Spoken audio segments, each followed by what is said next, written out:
Fast developing and deeply unsettling story unfolding in the heart of Washington, D.C. U.S. President Donald Trump has ordered an additional 500 National Guard troops to Washington, D.C. after two West Virginia National Guard members were shot a few blocks from the White House. This as officials confirmed that the suspect was taken into custody. Reacting within minutes, Donald Trump in a stern address has called it an act of evil, hatred and terror. He's now ordered the immediate mobilization of 500 additional troops to the nation's capital, vowing to make America totally safe again. But you know what's fueling the political firestorm meanwhile, though, is Donald Trump's sharp indictment of the Biden-era immigration policies, because he says this foreign national who's a suspect was flown into America by the previous Biden administration. Listen in to the US president's latest remarks.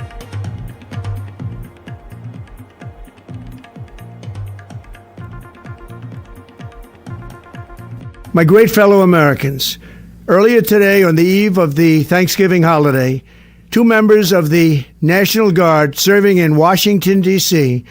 were shot at point-blank range in a monstrous ambush-style attack just steps away from the White House. They had been deputized as part of the most successful public safety and national security mission in the history of our nation's capital, the D.C. Safe and Beautiful Task Force, which has achieved an unprecedented reduction in violent crime and crimes of all type.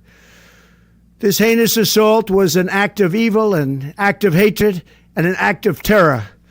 It was a crime against our entire nation. It was a crime against humanity. The hearts of all Americans tonight are with those two members of the West Virginia National Guard and their families. The love of our entire country is pouring out for them, and we are lifting them up in our prayers. As we are filled with anguish and grief for those who were shot, we're also filled with righteous anger and ferocious resolve. As President of the United States, I am determined to ensure that the animal who perpetrated this atrocity pays the steepest possible price. I can report tonight that based on the best available information, the Department of Homeland Security is confident that the suspect in custody is a foreigner who entered our country from Afghanistan, a hellhole on earth. He was flown in by the Biden administration in September 2021 on those infamous flights that everybody was talking about. Nobody knew who was coming in. Nobody knew anything about it. His status was extended under legislation signed by President Biden, a disastrous president, the worst in the history of our country. This attack underscores the single greatest national security threat facing our nation.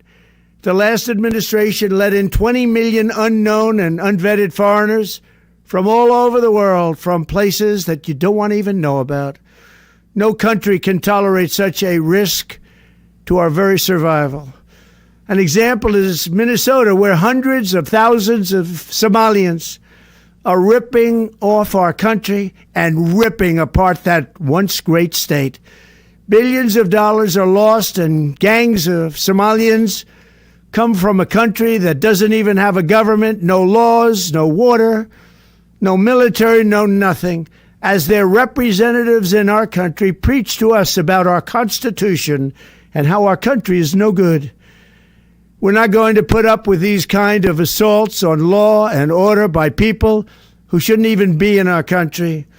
We must now re-examine every single alien who has entered our country from Afghanistan under Biden, and we must take all necessary measures to ensure the removal of any alien from any country who does not belong here or add benefit to our country. If they can't love our country, we don't want them. America will never bend and never yield in the face of terror. And at the same time, we will not be deterred from the mission these service members were so nobly fulfilling. That is why tonight I can announce that I have directed the Department of War to mobilize an additional 500 troops to help protect our capital city. We will make America totally safe again, and we will bring the perpetrator of this barbaric attack to swift and certain justice if the bullets going in the opposite direction haven't already done that. During this time of the year, when we gather at home with loved ones, these two patriots were wearing the uniform of our country, patrolling the streets of our capital. They had taken a selfless oath to defend our nation against all enemies, foreign and domestic. And that is exactly what they were doing when they were gunned down in a savage attack. I want to express my extraordinary gratitude to every member of the United States military who is deployed tonight, at home and abroad. I also want to thank the Secret Service and the D.C. Metropolitan Police Department for their work today. This Thanksgiving, I ask every family to say a prayer for the two great heroes who were so horribly shot, and for their loved ones. Please say a prayer. May God bless them and comfort them, and may God bless and protect the United States of America. Well, two West Virginia National Guardsmen who were shot near the White House are in critical condition, U.S. officials are saying. Meanwhile, the mayor described the attack as a targeted shooting. Here are all the crucial reactions you need to listen to. White House just a couple of hours ago, and we're still learning everything. We still don't know the motive. There's a lot that we haven't yet figured out, but what we do know is that a couple of National Guardsmen were injured in the line of duty. And first of all, I want everybody who's a person of faith to say a prayer for those two National Guardsmen, that they're able to spend Thanksgiving with their families instead of losing their lives, because I understand they're still in pretty tough condition. Two of our brave members of the National Guard and the Department of War were brazenly attacked in a horrendous act of violence. They were shot. They're in critical condition. As you can see behind me, we have assembled the full force of both the federal and state and local law enforcement agencies to bring bear all of our resources to make sure we find the perpetrators responsible for this heinous act. And make no mistake, they will be brought to justice. Since this is an assault on a federal law enforcement officer, President Trump has been informed. We've been in contact with the White House. We will shortchange the American public with no resources to make sure we find and safeguard our nation's capital right here in Washington, D.C., and bring anyone responsible for this heinous act of violence to justice. My colleague Priyanka Deo joins us with the latest details at this point. Priyanka, it's now confirmed that the suspect is a 29-year-old Afghan national who entered the U.S. in 2021 as part of a Biden-era program? Yeah, it was carried out. He was 29 years old, Afghan national Ramanullah Lakhanwal. It's a very vivid example of what experts have warned about since 2021. And this is across the board. It's not really a Democrat-Republican issue.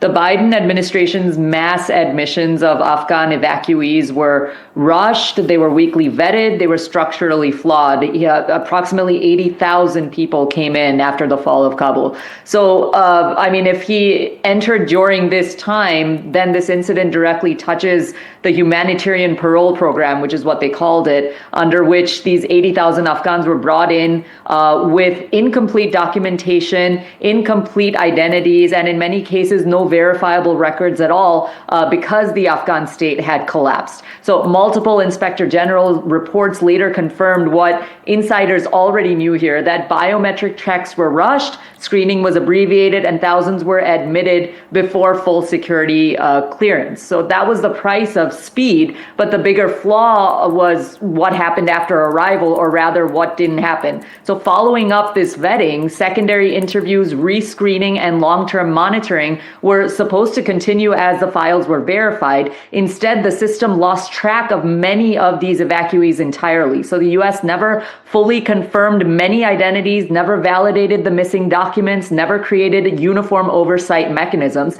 And now you have a man who carried out an ambush-style attack on a National Guard troop just blocks outside the White House, raising the exact question that Americans have been quietly asking for years, that who exactly entered this country under the Biden era's rushed evacuation. So it's already triggered a massive federal response, including deployment of, as you said, the additional 500 National Guard members to D.C. But that only underscores the core issue, which is a security gap at the the border or in vetting eventually becomes a security incident on ground domestically and at home. So it's not really about stigmatizing Democrats or Republicans, but it's about acknowledging a policy failure and lack of follow-up. The Biden administration did promise at the time rigorous multi-layered checks, which never happened, and today's evidence of that. As far as this investigation is concerned, though, Priyanka, are investigators revealing anything about the suspect's background, his movements, and whether he acted alone, or is it too early at this stage? He did act alone. That was confirmed.